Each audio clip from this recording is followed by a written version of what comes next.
নমস্কার বন্ধুরা, the Bong ইনফোতে আপনাদের সকলকে আরও একবার স্বাগত। আশা করছি আপনারা সবাই ভালো রয়েছেন, আমিও ভালো আছি।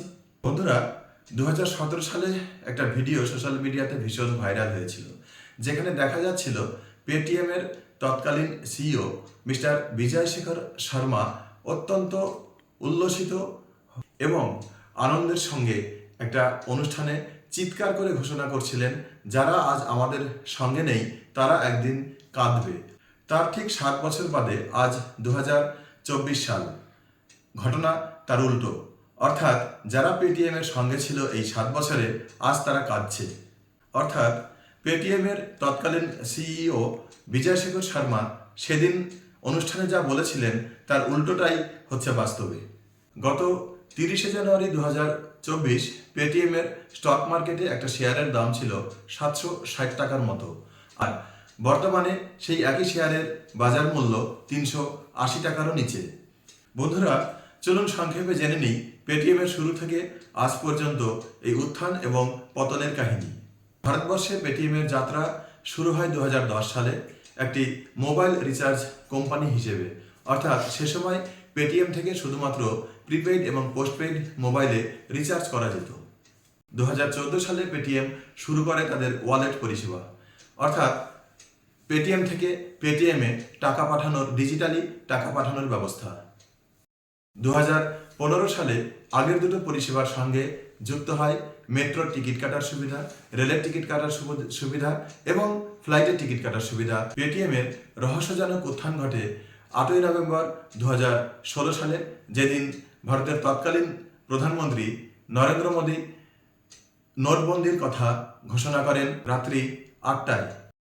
পরের দিন অর্থাৎ 9 নভেম্বর 2016 সালে ভারতবর্ষের প্রায় প্রত্যেকটি বড় বড় নিউজ পেপারের প্রথম পাতা জুড়ে বিজ্ঞাপন ছিল পেটিএমের, এবং সেই পেটিএমের বিজ্ঞাপনে প্রধানমন্ত্রী নরেন্দ্র মোদীর ছবি দিয়ে নিচে ক্যাপশন দেওয়া ছিল, আব এটিএম নেই পেটিএম করো।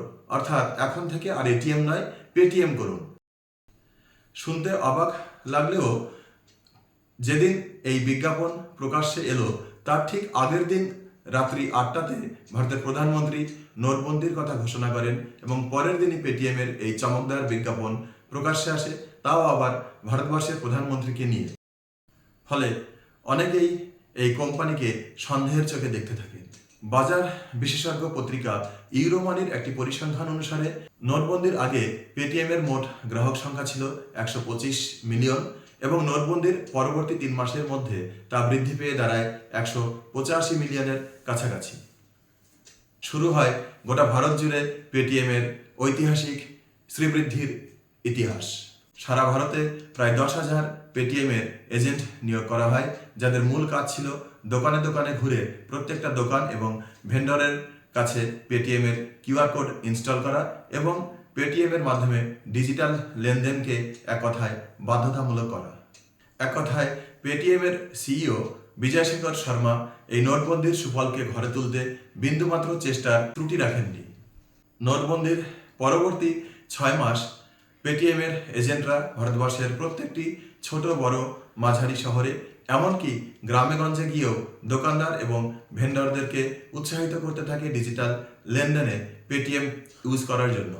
এরই মধ্যে খুব আশ্চর্যজনকভাবে পেটিএমের সঙ্গে চাইনিজ যোগাযোগ সামনে আসে। 2015 সালে আলিবাবা গ্রুপের চেয়ারম্যান জ্যাক মা পেটিএমে $680 মিলিয়ন বিনিয়োগ করে পেটিএমের 40% শেয়ার নিজেদের হস্তগত করে। এমনকি পেটিএমের সিইও বিজয় শেখর শর্মা বিভিন্ন অনুষ্ঠানে প্রকাশ্যে স্বীকারও করেছিলেন যে আলিবাবা গ্রুপের চেয়ারম্যান জ্যাক মা হলেন তার জীবনের প্রধান হিরো। এরই মধ্যে পরপর বেশ কয়েকটি চাইনিজ আগ্রাসন সামনে আসে, যেমন ছিল দোকলাম নিয়ে একটা তীব্র প্রতিক্রিয়ামূলক ঘটনা। ফলে সারা ভারত জুড়েই পেটিএম তীব্র সমালোচনার মুখে পড়ে, এই মর্মে যে এই কোম্পানি তাদের পণ্য এবং পরিষেবা বিক্রির জন্য ভারতীয় হওয়ার নাটক করছে, অথচ পেছনে পেছনে চাইনিজ ইনভেস্টমেন্ট নিয়ে রেখেছে।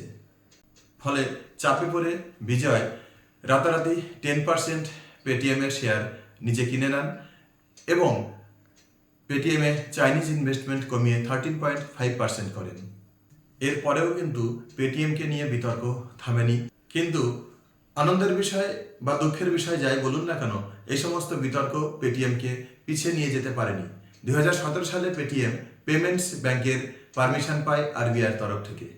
ফলে পেটিএম ওয়ালেট পরিষেবা থেকে শুরু করে ব্যাংকিং পরিষেবা।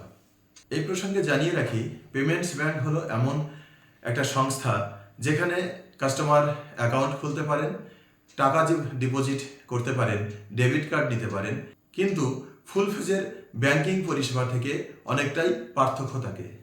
এই পেমেন্টস ব্যাংক ফিজিক্যাল ব্যাংকিং এর তুলনায় ডিজিটাল ব্যাংকিং পরিষেবাকে বেশি উৎসাহ প্রদান করে থাকে।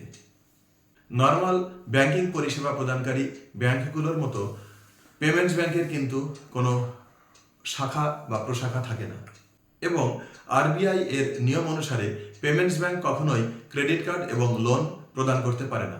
শুধু তাই নয়, নর্মাল ব্যাংকিং কোম্পানিগুলিতে আপনি আপনার ব্যাংকিং অ্যাকাউন্টে যত খুশি অর্থরাশি জমা করতে পারবেন, কিন্তু পেমেন্টস ব্যাংকে আপনি একসঙ্গে 2 লক্ষ টাকার বেশি কখনোই জমা করতে পারবেন না আরবিআই এর রুলস অনুসারে। বন্ধুরা, আপনারা সবাই জানেন যে আরবিআই হচ্ছে রিজার্ভ ব্যাংক অফ ইন্ডিয়া, যা ভারতবর্ষের কেন্দ্রীয় ব্যাংক এবং ভারতবর্ষের সমস্ত প্রকারের ব্যাংক, নন ব্যাংকিং পরিষেবা এবং অর্থনৈতিক প্রতিষ্ঠানগুলির নিয়ন্ত্রণকারী সংস্থা। এবং এই আরবিআই একমাত্র সংস্থা যাদের কাছে টাকা বা নোট ছাপানোর অধিকার রয়েছে। শুধু তাই নয়, অর্থনীতি নিয়ে যাবতীয় পলিসি মেকারও কিন্তু এই আরবিআই। গত 31শে জানুয়ারি 2024 পেটিএম এর শেয়ার বাজারে মার্কেট প্রাইস ক্রাশ করে। তার মূল কারণ হলো ওই দিন আরবিআইয়ের তরফ থেকে একটি বিজ্ঞপ্তি জারি করে পেটিএমকে জানিয়ে দেওয়া হয় যে পেটিএমের এই যে পেমেন্টস ব্যাংক সেটা বন্ধ করতে হবে। এর কারণ হিসেবে আরবিআই জানায় এই পেটিএমের যে পেমেন্টস ব্যাংক সেটা বারবার আমাদের দেশের মনিটারি পলিসিকে ভায়োলেট করে চলেছে। আরবিআইয়ের বিজ্ঞপ্তি অনুসারে 29শে ফেব্রুয়ারি 2024 সালের পর থেকে পেটিএম পেমেন্টস ব্যাংকে নতুন কোনো অ্যাকাউন্ট খোলা যাবে না। এক্সিস্টিং যারা কাস্টমার রয়েছেন তারা কোনো অর্থ পেমেন্টস ব্যাংকে জমা করতে পারবে না, টপ আপ করতে পারবে না, এবং পেমেন্টস ব্যাংকের মাধ্যমে কোনো লেনদেন পেটিএম করতে পারবে না। শুধু তাই নয়, 15ই মার্চ 2024 সালের মধ্যে পেটিএমের যতগুলো নোডাল অ্যাকাউন্টস রয়েছে সেই নোডাল অ্যাকাউন্টসগুলো বন্ধ করে ফেলতে হবে। এই নোডাল অ্যাকাউন্ট হলো সেই অ্যাকাউন্ট যে অ্যাকাউন্টগুলো মূলত পেমেন্টস ব্যাংক এবং ই কমার্স কোম্পানিগুলো ইউজ করে থাকে। পেটিএম পেমেন্টস ব্যাংকের কাছে আরবিআইয়ের এই নির্দেশিকা নিঃসন্দেহে অত্যন্ত দুঃখদায়ক একটা ঘটনা যাই ঘটুক না কেন, আরবিআই কিন্তু হঠাৎ করে বা এক রাত্রের মধ্যে এমন সিদ্ধান্তে পৌঁছায়নি। এর পেছনে রয়েছে এক রহস্যময় ইতিহাস এবং পেটিএমের পক্ষ থেকে বারবার আরবিআইয়ের গাইডলাইন্সকে না মানার ঘটনা, আরবিআইয়ের গাইডলাইন্সকে ভায়োলেট করার মতো ঘটনা। আসল ঘটনা হলো আরবিআইয়ের তরফ থেকে পেটিএমকে বারবার ওয়ার্নিং দেওয়া হয়েছে বিভিন্ন বিষয় নিয়ে, কিন্তু কোনো এক অজ্ঞাত কারণে বা কোনো প্রভাবশালীর দ্বারা প্রভাবিত হয়ে এই পেটিএমের সিইও এবং পুরো টিম আরবিআইয়ের বিভিন্ন গাইডলাইন্সকে বারবার ভায়োলেট করে চলেছে। নভেম্বর 2017-তে আরবিআইয়ের তরফ থেকে পেটিএম সর্বপ্রথম পেটিএম পেমেন্টস ব্যাংক খোলার পারমিশন পায়, কিন্তু কয়েক মাসের মধ্যেই অর্থাৎ জুন 2018-তেই এই আরবিআইয়ের তরফ থেকে প্রথম ওয়ার্নিং লেটার এসে পৌঁছায় পেটিএম এর দপ্তরে। একটা ইন্টারনাল অডিট থেকে আরবিআই জানতে পারে যে পেটিএম অ্যান্টি মানি লন্ডারিং কাজকর্মের সঙ্গে যুক্ত রয়েছে। শুধু তাই নয়, যে সমস্ত গ্রাহক পেটিএম পেমেন্টস ব্যাংকে অ্যাকাউন্ট খুলছেন তাদের KYC বা নো ইউর কাস্টমার প্রোফাইল ঠিক মতো যাচাই করা হচ্ছে না। ফলে জুন 2018-তেই প্রথম ওয়ার্নিং পেটিএমকে দেওয়া হয় যে পেটিএম পেমেন্টস ব্যাংক আর নতুন করে কোনো অ্যাকাউন্ট খুলতে পারবে না। এই ওয়ার্নিং পাওয়ার পর পেটিএম বেশ কিছু ব্যবস্থা নেয়। ফলে আরবিআই সন্তুষ্ট হয়ে জানুয়ারি 2019 সালে তাদের আবার পেটিএম পেমেন্টস ব্যাংকে নতুন অ্যাকাউন্ট খোলার অনুমোদন প্রদান করে। এর ঠিক 2.5 বছর পর অক্টোবর 2021 সালে পেটিএমের কাছে আরও এক ধাক্কা এসে পৌঁছায়। আরবিআইয়ের তরফ থেকে ওই মাসে পেটিএম পেমেন্টস ব্যাংকে 1 কোটি টাকা পেনাল্টি করা হয়। এর কারণ হিসেবে দেখানো হয় যে পেটিএম পেমেন্টস ব্যাংক লাইসেন্স নেওয়ার সময় যে সমস্ত ডকুমেন্টসগুলো জমা দিয়েছিল সেই ডকুমেন্টসগুলোর বেশিরভাগই নকল। শুধু তাই নয়, লাইসেন্স অ্যাপ্লিকেশন ফিল আপ করার সময় যে ইনফরমেশনগুলো চাওয়া হয়েছিল সেই ইনফরমেশনগুলোও কিন্তু অসঙ্গতিতে পরিপূর্ণ ছিল। ফলে আরবিআই তরফ থেকে পুনরায় পেটিএম পেমেন্টস ব্যাংকে নতুন অ্যাকাউন্ট খোলার উপরে নিষেধাজ্ঞা জারি করা হয়। অক্টোবর 2023-এ আরবিআই তরফ থেকে পেটিএম পেমেন্টস ব্যাংকের কাছে এক বড়সড় ধাক্কা এসে পৌঁছায়। ওই মাসে পেটিএম পেমেন্টস ব্যাংকে আরবিআই 5 কোটি টাকা পেনাল্টি করে। এর কারণ হিসেবে দেখানো হয় যে পূর্বতন যে সমস্ত ওয়ার্নিংগুলো আরবিআই দিয়েছিল সেগুলোকে পেটিএম মানেনি। এত কিছু ঘটার পরেও পেটিএম কিন্তু আরবিআইয়ের বিভিন্ন প্রকারের সতর্কবার্তা, নিষেধাজ্ঞা এবং আর্থিক জরিমানাকে কখনোই সিরিয়াসলি নেয়নি। ফলে আরবিআই এক প্রকার বাধ্য হয়ে 2024 সালের 31শে জানুয়ারি কঠোর পদক্ষেপ নিতে বাধ্য হয়। আরবিআই এখানে যুক্তি দেয় যে তাদের ইন্টারনাল অডিটে ধরা পড়েছে পেটিএমের হাজার হাজার ফেক গ্রাহক রয়েছে, এমনকি একটা প্যান কার্ড দিয়ে একাধিক অ্যাকাউন্ট খোলার ঘটনাও কিন্তু আরবিআইয়ের সামনে ধরা পড়েছে। কিছু কিছু অ্যাকাউন্টে তো কোটি কোটি টাকার ট্রানজাকশনও পাওয়া গেছে, যেখানে পেমেন্টস ব্যাংকের নিয়ম অনুসারে 2 লক্ষ টাকার বেশি ট্রানজাকশন করা অ্যালাউড নয়। আউটলুক পত্রিকার দেওয়া পরিসংখ্যান অনুসারে পেটিএমের কাছে প্রায় 35 কোটি অ্যাকাউন্ট হোল্ডার রয়েছে, যার মধ্যে ইনঅ্যাক্টিভ অ্যাকাউন্ট হোল্ডারের সংখ্যা 31 কোটি। বাকি যে 4 কোটি অ্যাকাউন্ট হোল্ডার পেটিএম পেমেন্টস ব্যাংকে রয়েছে তাদের অ্যাকাউন্টে হয় কোনো টাকাই নেই অথবা খুব সামান্য পরিমাণে অর্থরাশি জমা রয়েছে। ফলে এই অ্যাকাউন্টগুলো মিউল অ্যাকাউন্ট হিসেবে ব্যবহার হওয়ার সম্ভাবনা রয়েছে। এই মিউল অ্যাকাউন্ট হলো এমন একটা অ্যাকাউন্ট যে অ্যাকাউন্টগুলিকে বিভিন্ন প্রকারের অবৈধ কাজকর্ম যেমন মানি লন্ডারিং এই সমস্ত পারপাসে ব্যবহার করা হয়ে থাকে। শুধু তাই নয়, আরবিআইয়ের দেওয়া পরিসংখ্যান অনুসারে পেটিএমের প্যারেন্ট কোম্পানি 197 কমিউনিকেশন এবং পেটিএম পেমেন্টস ব্যাংক এই দুটো কোম্পানির ব্যালেন্স শিটের মধ্যেও কিন্তু প্রচুর পরিমাণে আর্থিক হেরফের রয়েছে। দুটো কোম্পানির মধ্যে আর্থিক লেনদেন হয়েছে একাধিক পরিমাণ, কিন্তু সেগুলোকে ব্যালেন্স শিটে মেনশন করা হয়নি। এই সমস্ত ঘটনাই কিন্তু আমাদের দেশের আর্থিক পলিসি এবং আরবিআইয়ের গাইডলাইন্স এর পরিপন্থী।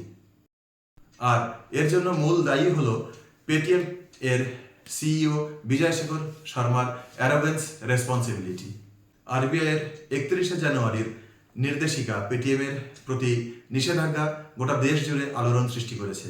মানুষ যে সমস্ত অর্থ পেটিএম শেয়ারে লগ্নি করেছিলেন বা পেটিএম পেমেন্টস ব্যাংকে জমা রেখেছিলেন তারা সেখান থেকে অর্থ তুলতে শুরু করেছেন।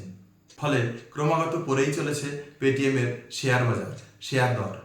30শে জানুয়ারির পর থেকে আজ পর্যন্ত পেটিএমের শেয়ার মার্কেট প্রাইস প্রায় অর্ধেক হয়ে গিয়েছে। অর্থাৎ যে সমস্ত মানুষ 30শে জানুয়ারি ইনভেস্ট করেছিলেন তাদের সঞ্চিত অর্থ আজ অর্ধেক। কেউ 100 টাকা পেটিএমে বিনিয়োগ করে থাকলে তিনি এখন ফেরত পাবেন 50 টাকা বা তার থেকেও কম।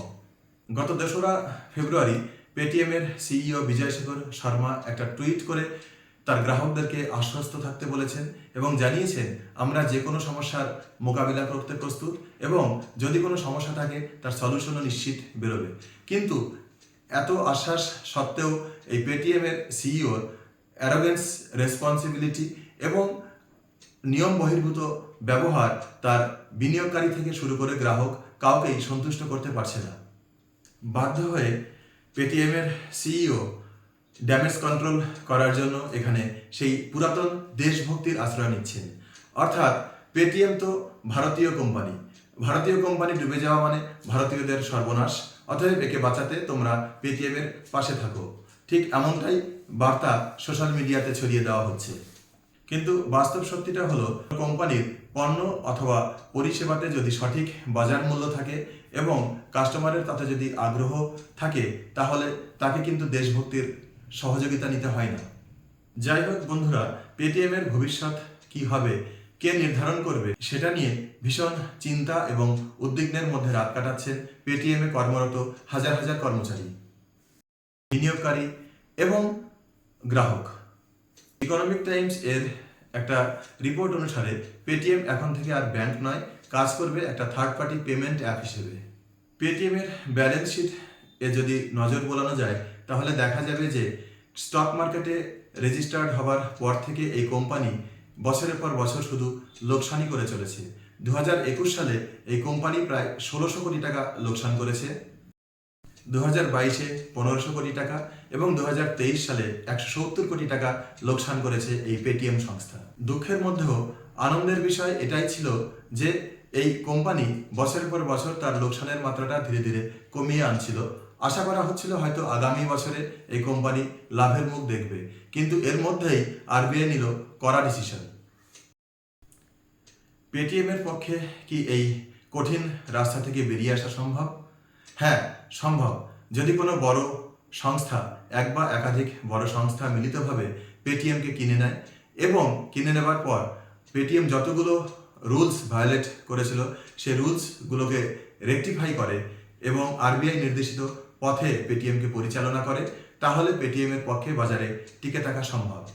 মার্কেট অ্যানালিস্টদের মতে এটাও শোনা যাচ্ছে যে এইচডিএফসি ব্যাংক বা জিও ফিনান্সিয়াল সার্ভিস পেটিএমকে কিনে নিতে পারে, কিন্তু জিও ফিনান্সিয়াল সার্ভিস তারা বিজ্ঞপ্তি প্রকাশ করে জানিয়েছে যে তাদের এই মুহূর্তে তেমন কোনো পরিকল্পনা নেই। কিন্তু কোম্পানি অন্যের দ্বারা পরিচালিত হলেও কাস্টমারের আস্থা অর্জনে কি সফল হতে পারবে সেটা ভবিষ্যতই বলবে। কারণ হারিয়ে যাওয়া আস্থা ফিরিয়ে আনা কিন্তু অত সহজ ব্যাপার নয়। বন্ধুরা, আপনাদের যদি এই ভিডিওটি ভালো লাগে তাহলে আপনারা যারা ফেসবুক থেকে দেখছেন পেজটিকে লাইক করবেন এবং যারা ইউটিউব থেকে দেখছেন তারা চ্যানেলটিকে অবশ্যই সাবস্ক্রাইব করে আমার পাশে থাকবেন।